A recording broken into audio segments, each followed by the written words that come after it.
दोस्तों आज हम पढ़ने वाले हैं शेयर एवं लाभांश के बारे में। ये आपके में एक छोटा सा टॉपिक है जिसके बारे में कभी कभार एक क्वेश्चन पूछ लिया जाता है। तो चलिए देखते हैं। वेलकम टू वाह गुरुजी दोस्तों। तो चलिए सबसे पहले देखते हैं शेयर क्या होता है।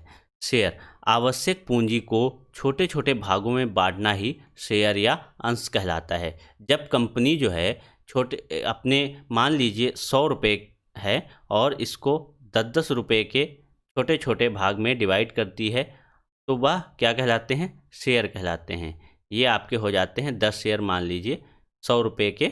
ये हो गई आवश्यक पूंजी और 10-10 के 10 शेयर, ये हमारे हो गए शेयर।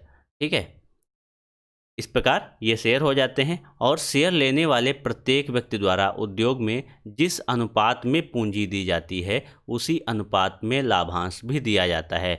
मान लीजिए आपने 50% शेयर लिया है तो आपको लाभ जो होगा वो भी 50% होगा। लाभांश को हम परिभाषा के रूप में देख लेते हैं। किसी कंपनी में प्रारंभिक पूंजी लगाने पर जो लाभ होता है उस लगाई गई पूंजी के अनुसार अंशधारी शेयरधारी में बांट देने पर प्राप्त पूंजी लाभांश कहलाती है। लाभांश अर्थात लाभ अंश, लाभ का अंश। ठीक है, तो जो हमें लाभ होता है वही हमारा लाभांश कहलाता है। तो आइए इसको एक एग्जाम्पल के द्वारा समझते हैं शेयर और लाभांश को। मान लीजिए किसी कंपनी में हमारे 5% शेयर है। ठीक है, तो जब लाभ होगा 100 रुपये का तो हमें कितने रुपए मिलेंगे, 5%, 100 के 5% अर्थात 5 रुपया। तो ये हमारा हुआ लाभांश और ये हमारा हुआ शेयर। तो शेयर कितना हुआ 5%, लाभांश कितना हुआ 5 रुपये, जब ये 100 रुपये टोटल लाभ था। ऐसे ही मान लीजिए 200 रुपये हो जाएगा तो उस दिन हमारा लाभ कितना हो जाएगा, 10 रुपये हो जाएगा, क्योंकि 200 का 5% 10 रुपये। यही कह रहा है जिस अनुपात में आपने लगाया होगा उसी अनुपात में आपको लाभांश भी दिया जाएगा। फिर बात करते हैं दलाल एवं दलाली क्या होता है। Broker and brokerage.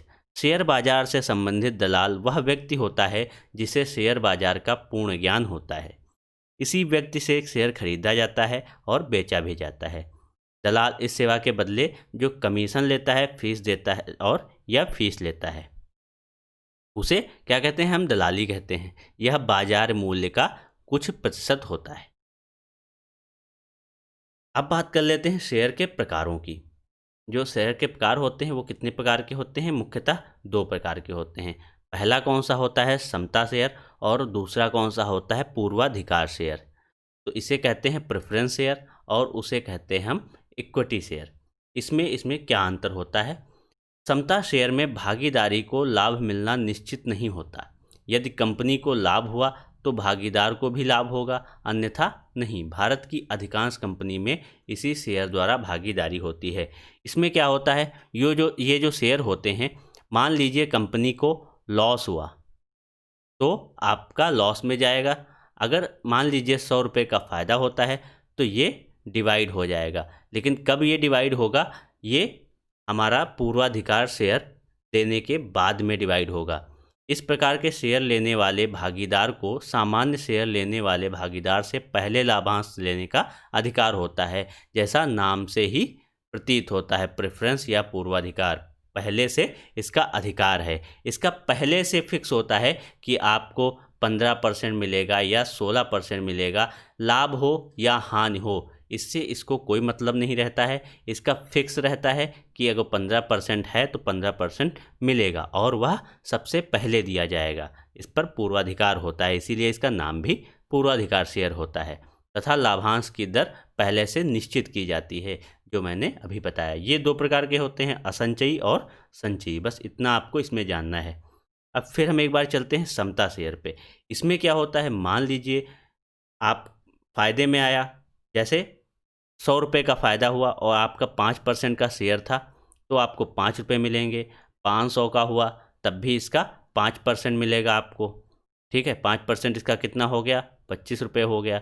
तो इसमें निश्चित नहीं होता है। इसमें अगर घाटा हुआ तो आपका भी घाटा है और फ़ायदा हुआ तो आपका भी फ़ायदा होता है। और इसमें आपको कब मिलता है लाभांश, जब पहले पूर्वाधिकार शेयर वालों को मिल जाता है, उसके बाद इसमें दिया जाता है। ठीक है, तो ये रहता है समता शेयर और पूर्वाधिकार शेयर में अंतर। अब बात कर लेते हैं डिबेंचर क्या होता है, ऋण पत्र क्या होता है। कुछ परिस्थितियों में कंपनी द्वारा ऋण पत्र जारी किए जाते हैं। इसको कोई भी आम आदमी खरीद सकता है।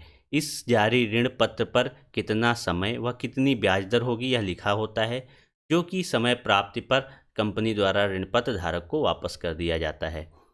अब जैसे शेयर था वैसे ही ऋण पत्र होता है, बस इसमें क्या होता है, आप जो है जितना आपको कहा जाएगा उतना दिया जाएगा।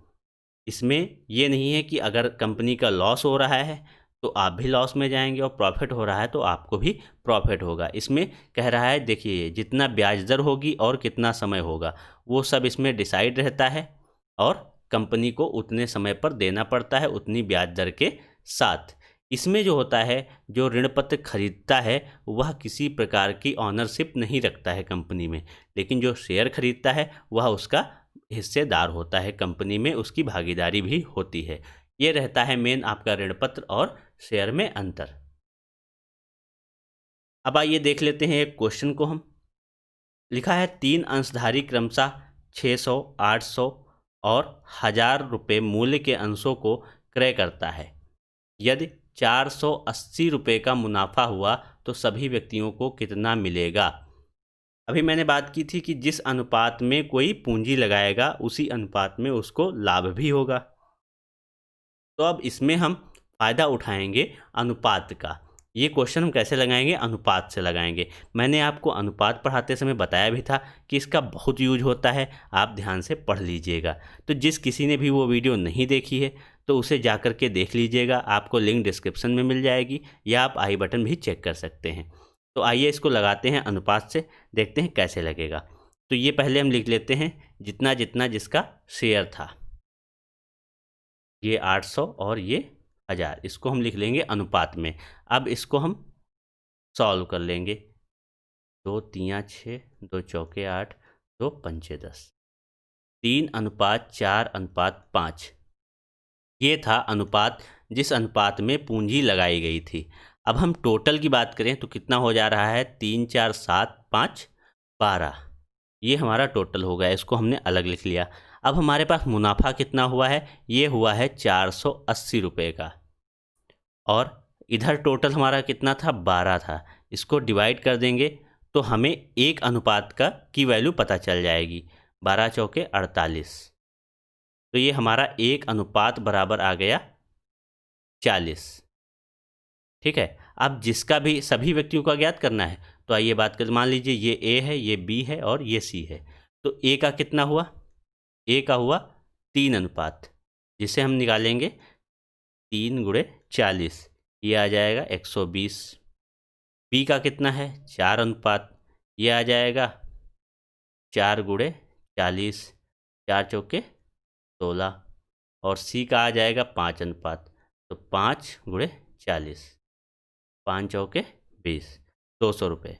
तो पहले का बना 120 रुपये, दूसरे का बना 160 रुपये और तीसरे का बना 200 रुपये। जिस अनुपात में उसने पूंजी लगाई थी उसी अनुपात में उसको लाभ हुआ, तो ये हमारा हुआ लाभांश और ये था इसका शेयर। ठीक है, तो इस प्रकार से इसका आंसर निकलेगा। तो दोस्तों उम्मीद करते हैं आपको वीडियो पसंद आई होगी, तो प्लीज़ इसे लाइक कीजिए, शेयर कीजिए और हमारे चैनल को सब्सक्राइब कीजिए। Thank you.